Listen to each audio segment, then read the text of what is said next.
The first thing I think that has been very, very important is the movement of consciousness, the movement to decolonize our minds, I believe has been significant in restoring our identity and thus our confidence in ourselves. In our movement, some of our leaders have made a conscious effort to hold events where we recall what happened to us historically. Such events as the commemoration of the overthrow in January 17th brings us together. We recall what happened, how we were how we were taken, our country was taken, who occupied us, and so forth. We have an event also that celebrates something that's called Independence Day, Laku'okoa. There's a very popular play right now that tells the story of our kupuna and our elders signing a petition in 1897.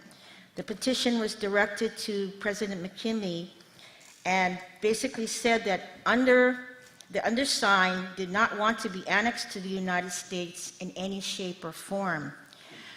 Professor Noinoi Silver at the university found petitions, 38,000 signatures of our people in 1897 who signed it. And I remember getting a copy of the petition about this thick and looking up the names and trying to see if I had anybody that I recognized.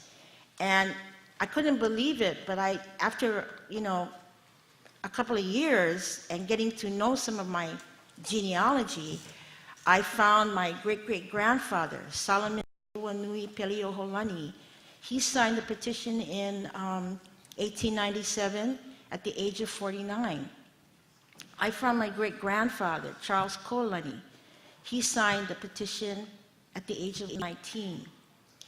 I also found people on my mom's side, about three other relatives, but the point is that I'd never been told in our family that our ancestors were opposed to being annexed to the United States. It was really something, it was a gift to many of us to know that our ancestors did fight back. So these kinds of things I think have the consciousness, going back into our history, recounting what really happened to us, I think has helped us. And that is knowing what has happened to us, that our people did not give their consent to be a part of the United States has been very, very important to us to realize. And thus, from this knowledge, there's been a movement to restore our nation. And there's all different kind of variations of that, all the way from nation within a nation to full-on restoration of the Kingdom of Hawaii, to just independence from the United States. But I think that is something that is, a lot of people don't understand it, and it's something that is very current in Hawaii right now. Another movement I think that has been important to our people is in the area of health. Native Hawaiians face disproportionate statistics in heart disease, diabetes, obesity.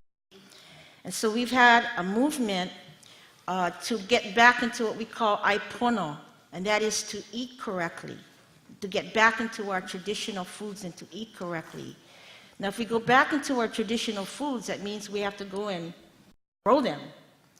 And so with that, there has been a very big movement to go back into taro production, color production, and also to restore some of our fish ponds. We're very well known in the Pacific for the engineering and the production of fish ponds. It's a system in which fish are put into a pond area and they are incubated and they grow, and it makes it easy for you to, to get your fish. All of these things, getting back into our foods, getting back into restoring the cultivation of our traditional foods has been very, very important to us.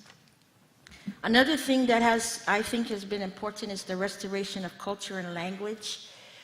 We have language immersion schools, charter schools in Hawaii, and these immersion schools are not just getting your child and putting them into school. It's a very family-oriented thing.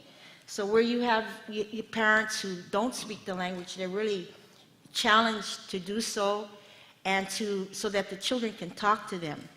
But just the fact that we are getting into, the restoration of our language and culture is really, to me, significant.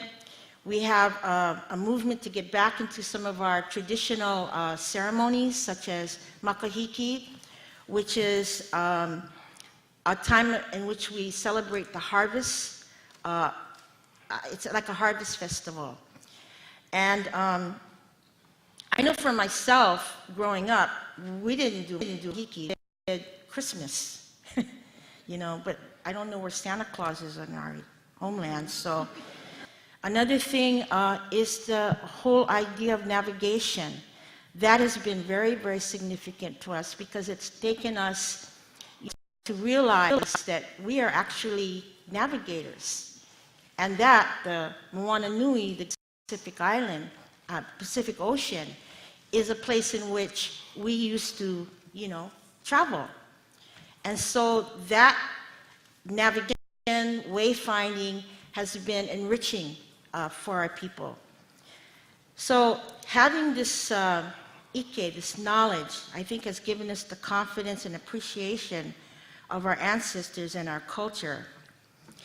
And I think it has given us the ability to face our loss, what we have lost,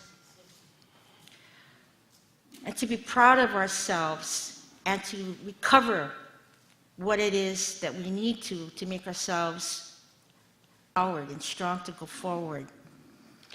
I think another significant movement has been the fight against eviction, people being evicted from their lands, and also land occupation. And of course, a very famous one is the occupation of Keko'olani, an island that the military took over. They actually seized control by executive order. The Aina, or the Keko'olani, had been bombed for almost 50 years. It took Walter and many of our young people during that time to come forward, to go to the Aina, and to say, this has got to stop. I didn't realize until I asked Walter this morning.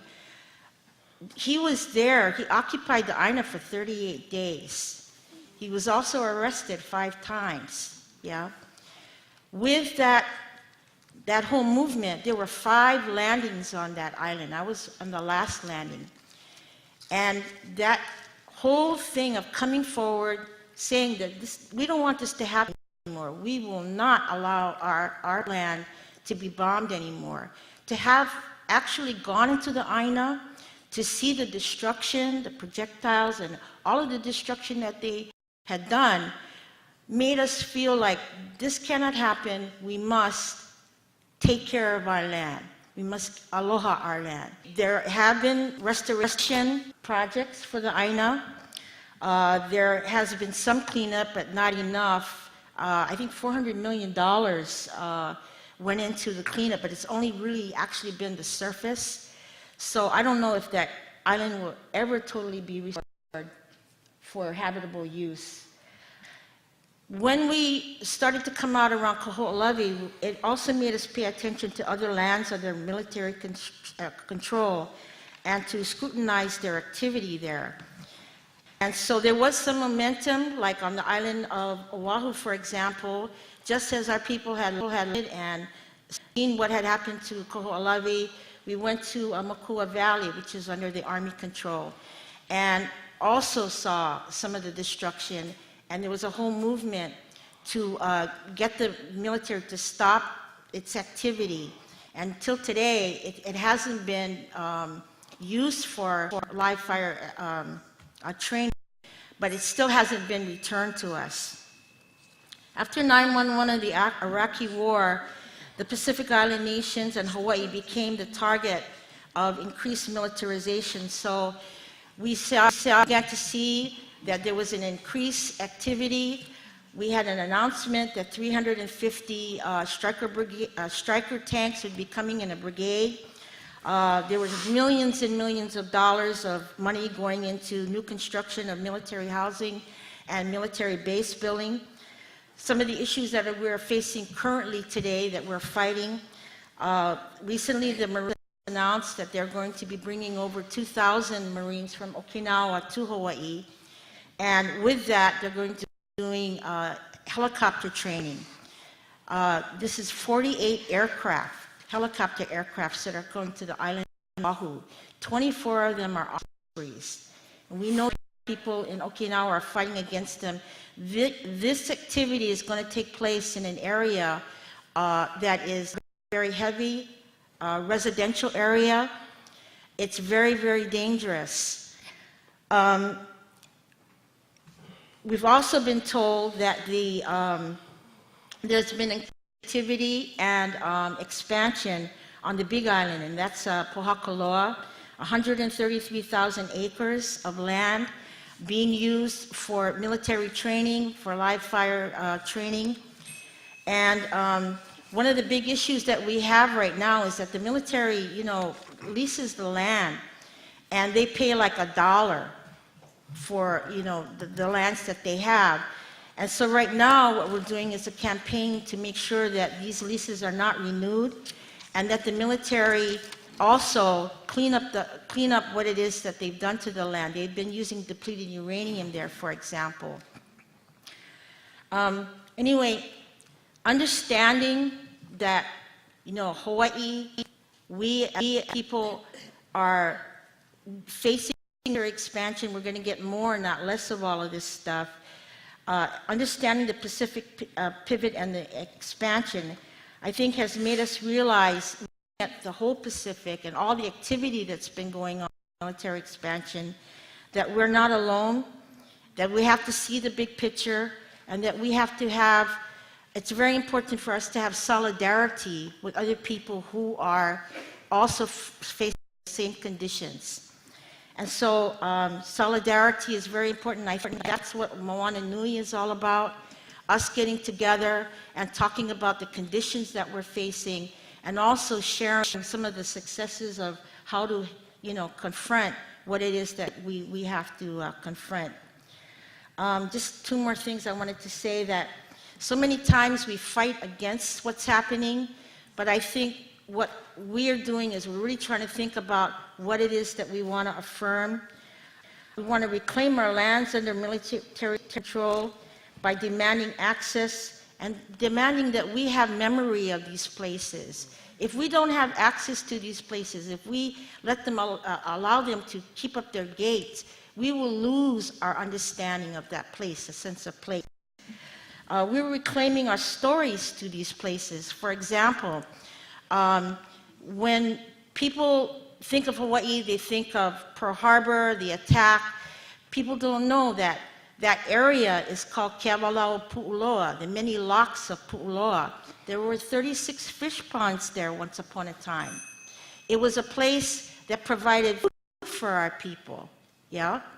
Now look at it. Today, after the attack, of course, today it is a site of 700 contamination sites. You can't eat anything from there. There's a movement right now among some of our Native Hawaiian women to talk about what it is that we see as genuine security, what it is that we see that is our right to have, clean land, clean water. We as women, Hanau, we give birth, and it's important that we have, the right conditions in order to do that, to give birth properly.